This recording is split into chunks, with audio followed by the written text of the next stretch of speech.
E aí, pessoal, vamos direto ao ponto. Bem-vindos a mais uma análise aprofundada, onde a gente pega aquelas informações médicas complexas e transforma em um conhecimento claro e que faz sentido na prática. Hoje nós vamos embarcar em uma verdadeira jornada de detetive médico. O caso na nossa mesa? A glândula tireoide. Sabe, muitas vezes em investigações médicas, os sintomas são as nossas pistas iniciais. Mas como qualquer bom investigador sabe, essas primeiras pistas podem ser muito enganosas e com certeza não são o veredito final. Então vamos organizar as evidências, analisar os dados reais e desvendar o que realmente está acontecendo no corpo humano. Para começar, fica aquela pergunta que não quer calar. Será que a culpa é sempre da coitada da tireoide? É incrivelmente comum a gente colocar a culpa da exaustão do dia a dia, daquele cabelo que cai sem parar no banho ou da dificuldade absurda de emagrecer diretamente nela. Virou quase um reflexo automático na nossa sociedade, não é mesmo?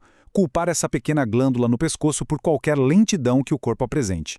Mas a verdade médica por trás de tudo isso é fascinante e honestamente muito mais complexa do que parece. A tese central da nossa investigação hoje é bem direta. Nem todo cansaço é tireoide e nem todo TSH que dá um pouquinho fora do ideal precisa virar remédio. O grande objetivo aqui é afastar de vez aquele perigo do autodiagnóstico. A gente precisa parar de julgar a função da tireoide só com base em como o corpo se sente no final de um dia longo e exaustivo e começar a olhar para as provas concretas que os exames médicos de fato nos entregam. Então, qual é o nosso plano de ação para resolver esse mistério? Primeiro, vamos ver por que sintomas não fecham o diagnóstico. Segundo, entender o papel do TSH. Terceiro, desmascarar os mitos da tireoide. Quarto, analisar o hipotireoidismo e o hipertireoidismo. E quinto, falar sobre tratamento e cuidados especiais. Parte 1. Sintomas não fecham diagnóstico. Vamos iniciar a nossa investigação entendendo exatamente por que os suspeitos iniciais frequentemente nos levam para o caminho errado. Olha só a lista dos suspeitos de sempre. Cansaço, queda de cabelo, ganho de peso, ansiedade, palpitações, aquela sonolência que não passa. Quem de nós nunca experimentou pelo menos um desses ao longo da vida? São frustrações incrivelmente válidas, claro, mas usar apenas essas queixas inespecíficas para bater o martelo e travar um diagnóstico na tireoide é um erro investigativo gigantesco. A tireoide pode causar isso? Pode, com certeza, mas dezenas de outras condições também podem. A gente precisa de muito mais do que apenas pistas superficiais.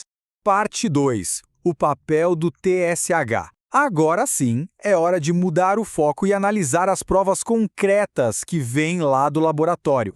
O pulo do gato aqui é entender quem faz o que nessa história toda. Vamos imaginar o corpo humano como uma grande empresa. O TSH, que é o hormônio estimulante da tireoide, atua como o gerente geral. Ele fica lá no conforto do escritório central, no cérebro, mais especificamente na glândula hipófise. A única função dele é gritar ordens de produção para a fábrica. Já o T4 livre é o próprio chão de fábrica, o hormônio real que a tireoide produz e joga no sangue, para fazer o trabalho pesado.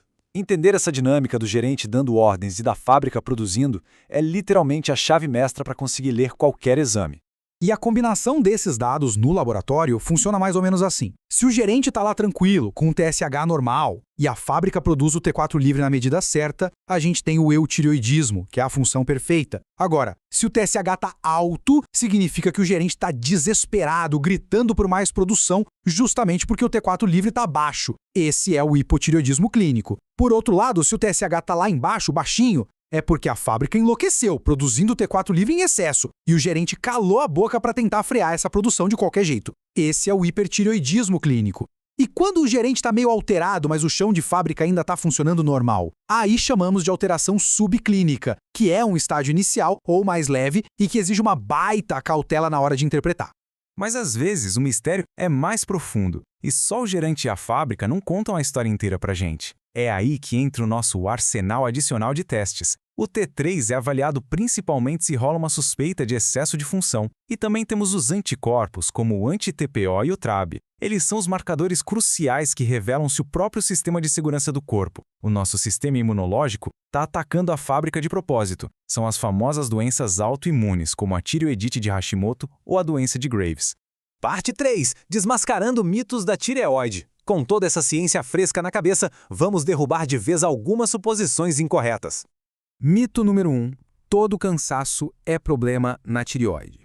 Bom, a realidade é bem diferente, viu? A fadiga é, de longe, uma das queixas mais universais em qualquer consultório médico. A pobre da tireoide tem sido falsamente acusada de ser a única grande culpada por toda a nossa exaustão humana. A verdade nua e crua é que o cansaço é apenas uma pista inicial, nunca uma sentença definitiva. É só dar uma olhada nessa lista impressionante de outros verdadeiros causadores de cansaço. Anemia ou falta de ferro no sangue, deficiências daquelas vitaminas essenciais como a B12 ou a vitamina D, questões de saúde mental, tipo depressão e ansiedade. E claro, a gente não pode de jeito nenhum esquecer do sono de má qualidade, da apneia do sono ou simplesmente do peso absurdo do estresse crônico diário e de certos medicamentos. Literalmente, qualquer um desses itens imita perfeitamente um problema de tireoide. Vamos para o próximo mito. Tem muita gente que acha que um exame de laboratório com resultado normal significa automaticamente zero problemas no corpo. E não é bem assim. As evidências de laboratório podem sofrer interferências severas. Por exemplo, sabe aqueles suplementos de cabelo e unha super populares que contêm biotina?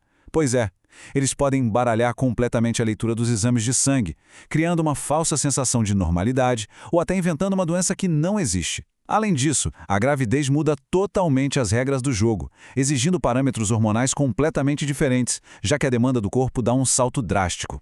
Agora, atenção total a esse aviso crítico de segurança. Existe um mito terrível por aí de que tomar hormônio da tireoide é um atalho mágico para perder peso ou para ganhar energia extra. O fato é que tratar a levotiroxina como se fosse um suplemento energético de balcão é uma tendência incrivelmente perigosa. É uma medicação extremamente rigorosa. Usar isso sem indicação médica simula um estado de doença no corpo, causando palpitações aceleradas, uma insônia severa, arritmias cardíacas e até mesmo uma perda perigosa de massa óssea com o tempo. Não tem nada de fórmula mágica de emagrecimento aqui.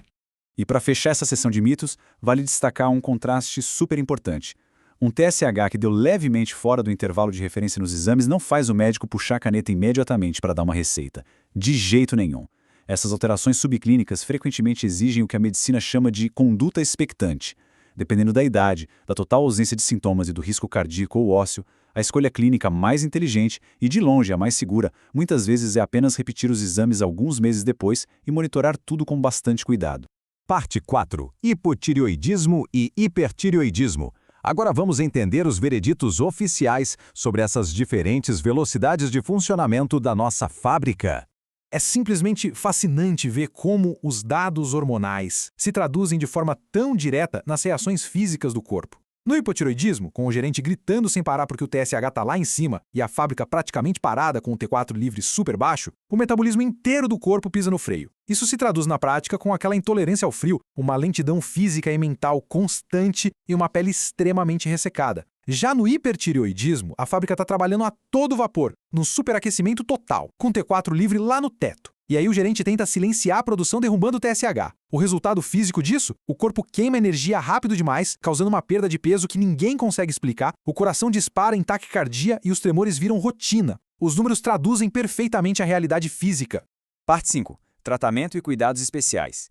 Chegamos à fase final de resolução desse grande mistério. Se o diagnóstico cravado for mesmo hipotireoidismo clínico, o padrão ouro de tratamento é a reposição sintética do hormônio, que a gente conhece como levotiroxina. Só que, olha, não basta só engolir a pílula de qualquer jeito não. As regras são super rígidas e precisam ser seguidas à risca. Primeiro, tem que tomar religiosamente todos os dias. Segundo, aquele jejum de 30 a 60 minutos antes do café da manhã é totalmente inegociável para garantir que o corpo absorva tudo direito.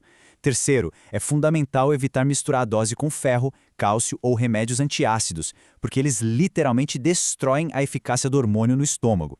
E por último, depois de ajustar toda essa rotina de precisão, o exame só deve ser refeito depois de 6 a 8 semanas para a gente conseguir ver o resultado real desse esforço. Por outro lado, acalmar uma tireoide superativa exige uma estratégia de intervenção completamente diferente, que vai focar direto em frear todo esse sistema. É uma abordagem altamente customizada.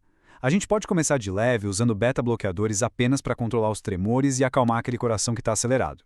Depois, o tratamento avança para medicamentos que realmente bloqueiam a fábrica de produzir mais hormônios. E em casos mais severos ou definitivos, como na doença de Graves, ou quando existem nódulos tóxicos muito ativos, a terapia com iodo radioativo ou até a remoção cirúrgica da glândula entram em cena para resolver a situação. E tem mais uma peça final nesse quebra-cabeça investigativo. A confusão clássica entre exame de sangue e exame de imagem. A separação entre eles tem que ficar muito clara. Os exames de sangue, como o TSH e o T4 livre, avaliam a função da glândula. Eles estão ali para medir os dados invisíveis que estão fluindo pelas veias. Já o ultrassom da tireoide avalia a estrutura física do órgão.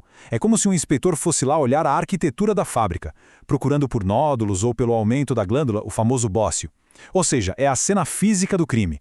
Um exame não substitui o outro de jeito nenhum. Eles simplesmente respondem a perguntas completamente diferentes na nossa investigação.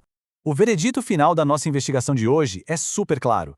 Não trate sintomas isolados. Interprete a tireoide unindo os exames laboratoriais, os sinais clínicos e todo o contexto de vida. Sintomas soltos nunca vão contar a história inteira pra gente.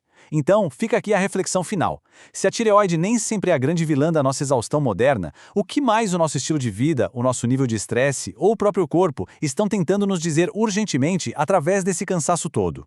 A verdadeira investigação da nossa saúde não para por aqui. Até a nossa próxima análise profunda.